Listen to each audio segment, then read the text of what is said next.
Okay, so I've got kind of a different style video here for you guys today. I'm going to do something a little bit more on the educational side. I've been wanting to do some educational content for Falcon players specifically, since that's basically the mech that I one trick. Um, and so I wanted to do some educational content, kind of help out the newer Falcons or less experienced Falcons. Just kind of see into like the mind of someone that has been playing Falcon since season 0, since the betas, really.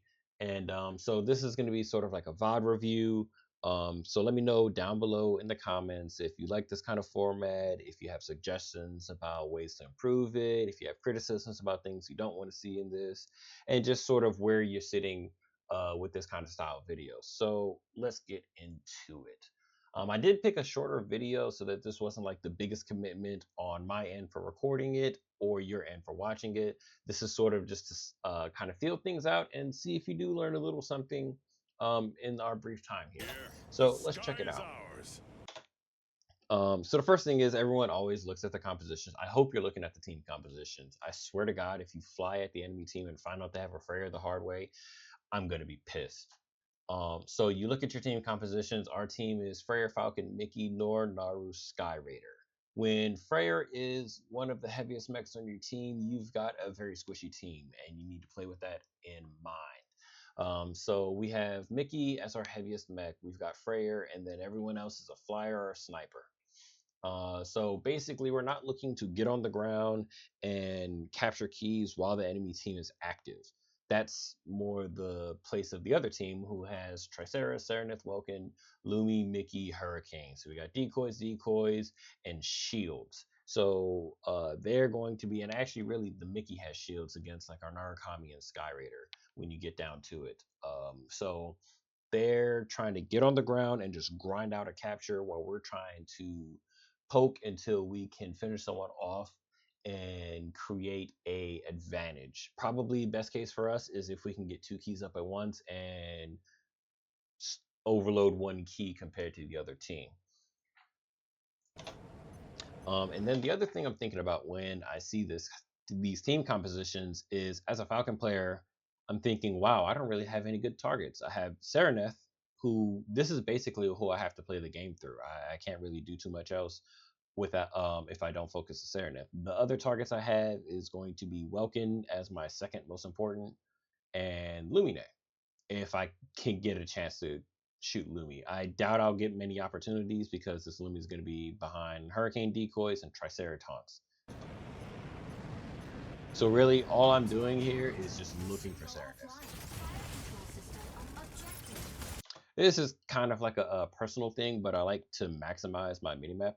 If you do this, make sure that you have minimap markers turned off in your settings, because otherwise your mouse will get locked into here. But I like having this open because I get to see the names of the actual mechs in the game for 2 reasons. One, when I have a healer, it is not my healer's job to catch me. It's the other way around. So I get to see where my healer actually is without having to look around the screen. I just look at the minimap.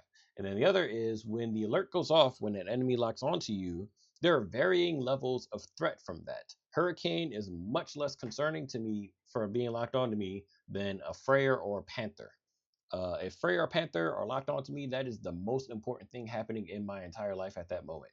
So having this open is pretty good so long as you're able to actually utilize it. And that's something I do strive to get better at every day because I'm okay at it, but not great.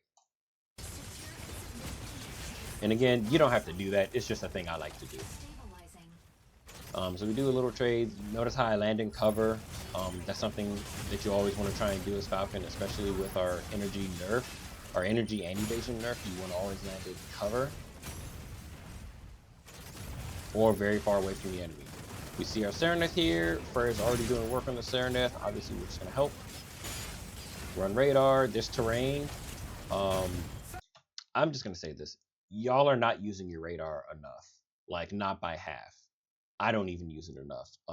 Run your radar a lot, even when there's no stealth, like especially when there's no stealth, because you don't have to save it for anything. It reveals people behind terrain. Serenith can't swap your IFF when your radar's running. You can spot people in crystals. It's just great. And even if you're not on a target, if someone is hiding from a teammate that is under your radar, congrats, you just help them track that enemy down. So we killed the Sereneth, we drop, we get some energy, and now we're moving to C. Notice how I just kind of pass over Welkin and Mickey here. I think that was Welkin and Mickey. Yeah, I pass over the Welkin and Mickey. The reason for that is because this Tricera is moving. I like shooting tanks in rotation. That's when their shields are out of the picture. That's when their barriers are out of the picture. Here's another tank in rotation, right? We're gonna pressure this as much as we can. We get his shield, we get bubble, decoy, I'm happy with that. Move on, we're looking at point. This is all fine, we're not doing anything important here. We're just kind of peppering the Tricera. Skyrage is doing a lot more damage to this than I am. We're shooting Welkin, but that all goes into barrier. The barrier does break, so it's not nothing, but again, this is all just filler, right? Again, we're running radar. People are playing around the crystals. People are standing behind point, around point, behind the pillar. Run the radar. Welkin's low. Chase the Welkin. So one of the most important things I think on Falcon's responsibility priority list is to look at objective. Look at the point, stall the point, delay the point, don't let anyone touch the point. The next is to kind of be a hunting dog. Once your teammates get someone low, you are there to chase them down. It is not, well, it kind of is Freya's job, but it is not Mickey's job, Tricera's job, Hurricane's job, Welkin's job to go chasing someone that's low health. You need to be doing that. Here, my Narukami kills it, which is also Narukami's job. Narukami's very good at this, as is Falcon, and we both basically collapse on the Welkin. So my Nord's pinging for help, and I leave point. Why is this worth the risk? Well, my team is on point. I did just say that watching the objective is Falcon's main priority, or sorry, I think that's Falcon's biggest responsibility. But in this case, my team is all on objective. We are watching key, we are watching the cap, and so I think I can spare the time to save my Norn. The payoff here is unlocking the Norn to also look at points. So not normally something I would be doing, certainly not something I would be doing for like, you know, a mech that's not terribly important on objective. But in this case, this is going to grant us a good amount of pressure because we have an unlocked Norn against a really heavy team competition.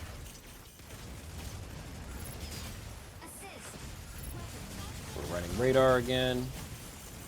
We backflip here to stay in a pretty good position to shoot the Sereneth. Okay, so we just slow falled in front of Tricera. Going back to the point about the minimap, right? Pay attention to your space. This is a very good way to get 2 howitzers in the mouth and lose your life. The Tricera apparently was paying as little attention as me, so thank God for that. Back to looking point, shoot Welkin.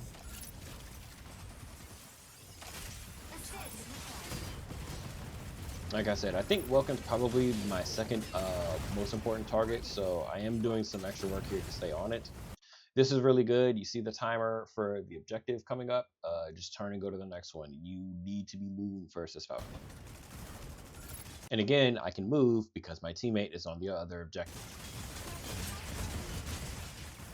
So really keep a good sense of where everyone is, to figure out where you need to be. Ramen Waruk once said that the faster you are, the more responsibilities you have.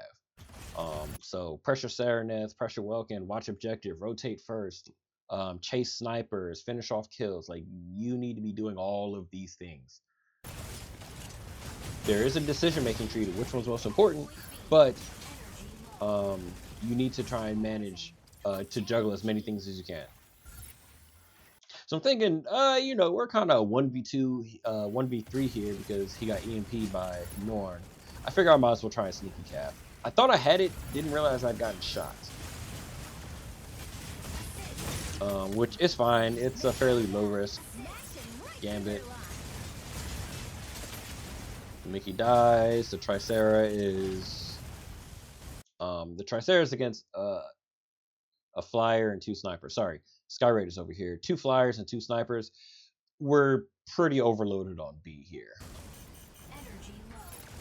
So we go back to the other objective. I'm kind of I'm really just clearing setup here. Shoot the decoys, break the bubble. And then we're back on the Sereneth. Freya really did all of that. Again,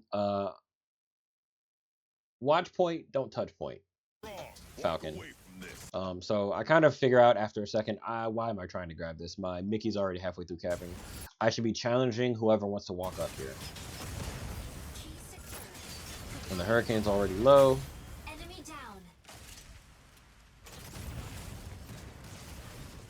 So we got 1 key, we rotate back.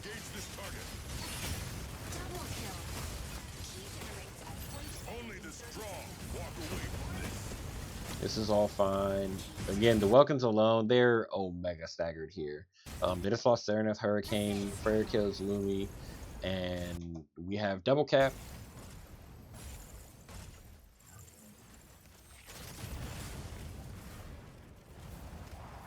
This right here is the safest way in and out of this objective as a flyer. Sorry, as Falcon or Sky Raider. Just boost right at the slot and you get in. The enemy team here, I think, tries to challenge one of our turn-ins, but that more or less gets covered by the storm. So this ends up being a free grab for me.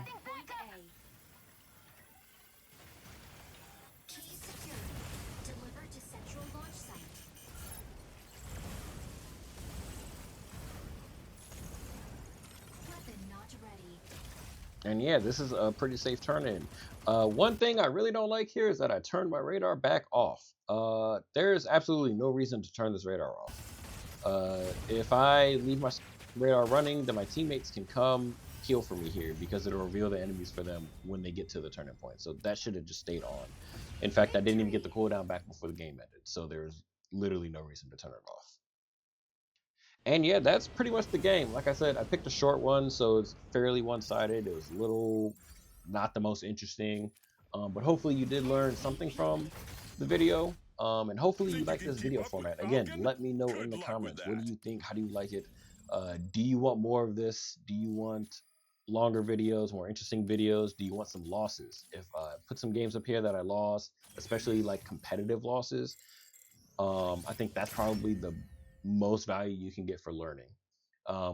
Reviewing something like this, obviously, there's always going to be something you can learn, but it's much more impactful to review losses and competitive games, even competitive wins, like close games that you won. How could you have optimized, So again, subscribe to the channel. I'll be doing as much more content as I can with ranked highlights, shorts about like tips or clips or whatever, and hopefully you enjoy stuff like this so I can do more of that. And yeah, so I'll see you around.